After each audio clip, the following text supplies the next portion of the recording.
In today's class, we are going to discuss with micturition and role of other organs in excretion. That is, other than kidney, which are the organs involved.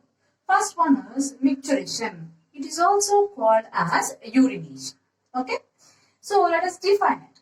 So it is a act of emptying the urinary bladder. Okay. So we can define it as what? Act of emptying the urinary bladder. We call it as micturition. Okay. So as we know that the urine has been formed inside where? Inside the kidneys or inside the nephron. Later the urine has been transferred to the ureter. Then from the ureter, it has been transferred to the bladder-like structure called as urinary bladder. So which has been temporarily stored. So when the urine has been transferred to the urinary bladder, so on the urinary bladder, on the walls of urinary bladder, we can find stretch receptors. Okay. So on the walls of urinary bladder, we'll find the stretch receptors. So these stretch receptors, once the urinary bladder is filled, so it will stretch. So during which the stretch receptors will get activated, and this will send a message, or it will send the signal to the central nervous system. Okay. Later, the central nervous system sends a motor message into the stress receptor, during which contraction of the smooth muscles found in urinary bladder takes place. So simultaneous, not only contraction and even the simultaneously relaxation of urinal orifice. Okay, so here in this region you will find urinal orifice. Urinal orifice relaxation takes place. Okay, the contraction of urinary bladder, preferably the smooth muscles, and the relaxation of urinal orifice. So together we call it as micturition reflex. Okay, we call it as what? Micturition reflex. So this micturition reflex helps us to this helps to release the urine out from the urinary bladder. Okay, that is called as micturition or urination. The next one we are going to study is the role of other organs in excretion. So as we know that kidney is a major excretory organ. Okay, so which are the other organs which helps in excretion is at the skin, lungs and liver. So the first one, let us see with the skin. The skin contains sweat glands. So these sweat glands helps in removing the metabolic wastage. So helps in what? It helps in removing the metabolic wastage. So the metabolic waste will be in the form of urea, uric acid and amino acid. Not only that, even some electrolytes like sodium chloride. Sodium chloride is also removed in the form of sweat. So the major function of sweat is not removing the wastage. The major function is to cool the body. Okay, so provide cooling effect to the body surface is a major function. So in the same way, you will find other glands like sebaceous glands are also found. So which is another gland? It is a sebaceous glands are also found. So these sebaceous glands are also helps in removing some of the wastage, like some of the excretory substance like sterols, hydrocarbons and wax. Which is that? Sterol, hydrocarbons and wax in the form of sebum. So this sebum forms a protective layer on the skin. Okay. The next is saliva.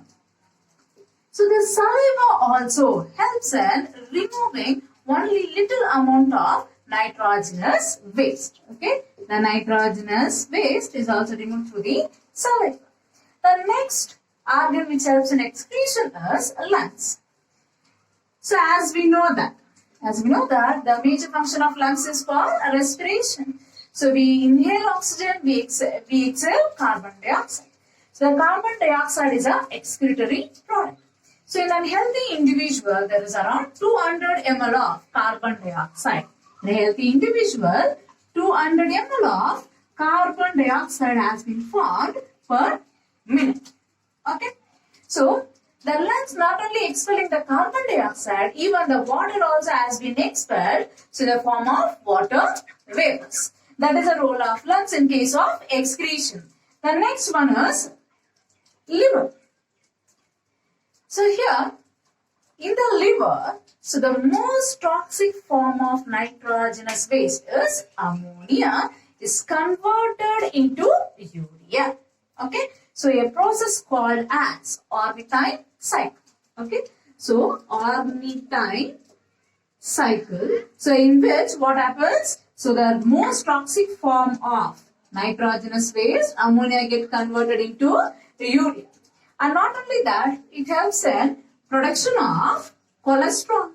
So this cholesterol will be transported into the intestine. The next function is, so it helps in detoxification of ingested drugs or foreign particles. Okay, so detoxification. That is a function of liver in case of excretion. Okay, so these are the three major organs which helps in excretion. The next is, so the disorders of the kidney. Okay, so the disorders of the kidney. So as we know that kidney is a major excretory organ. So when it is affected or the excretory system is affected, which are the diseases caused, we are going to discuss. Only few diseases we are going to see, the disorders of excretory system. The first one is, it is uremia. First one is what? Uremia. What is uremia? Uremia is nothing but malfunctioning of kidneys is called as uremia. Okay. Then the most common type of disorder affecting the excretory system is renal calculi. Okay. So renal calculi, or it is commonly called as kidney stone. Okay. So what is a renal calculi? As the name suggests, it is a stone, or it is an insoluble mass of crystallized salt. Okay. So we can define it as what? It is a stone or insoluble mass of crystallized salts. So which will get deposited in any part of the urinary tract. Okay. So what is this or what is the composition of renal calculi or the kidney stones is? So it is made up of calcium oxalate. It is also made up of calcium phosphate, magnesium phosphate, ammonium phosphate, and uric acid. Okay. So this is the composition of renal calculi. And where it has been formed? So it can be formed in the renal calyces. Okay, minor calyx, major calyx, then renal pelvis region, then ureter region, then in the urinary bladder region. So you can see the formation of the kidney stones. Okay. So what is the cause?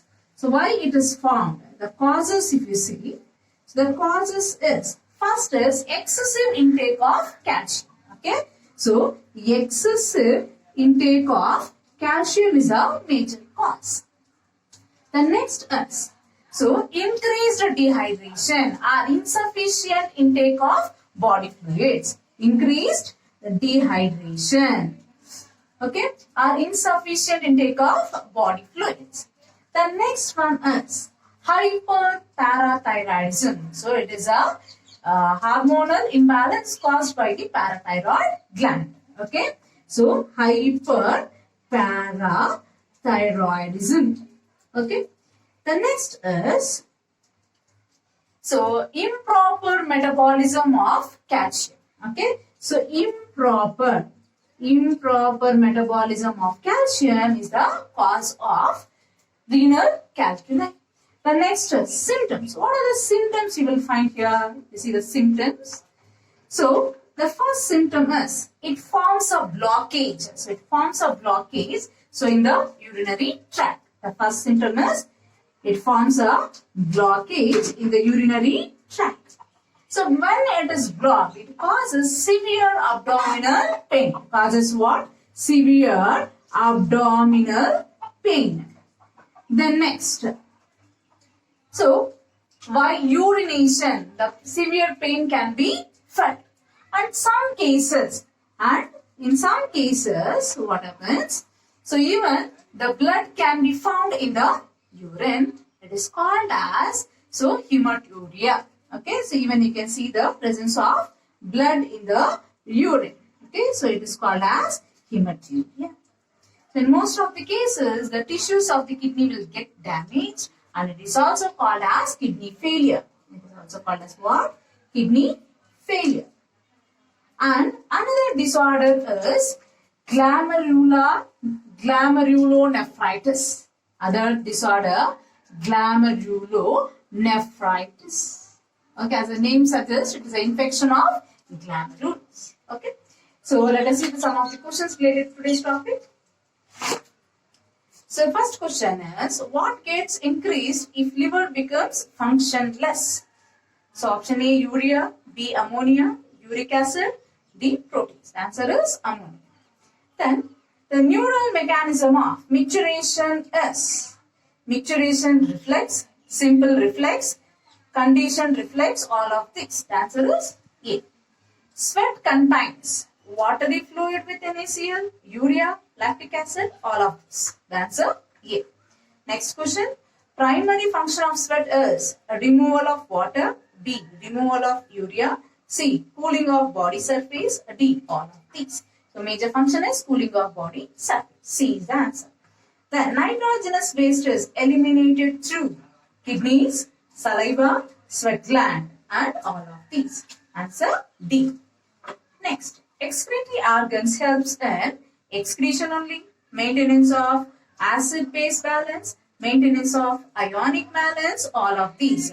All of these is the answer. Inflammation of glomeruli in kidney is called renal failure, renal calculi, glomerulonephritis, cystitis. So it is, answer is glomerulonephritis. Next question. Stone and insoluble mass of crystallized salt formed within the kidney is generally made up of calcium carbonate, so calcium oxalate, silica, any of this. Okay, so it is calcium oxalate. Okay. That is regarding today's class. Thank you.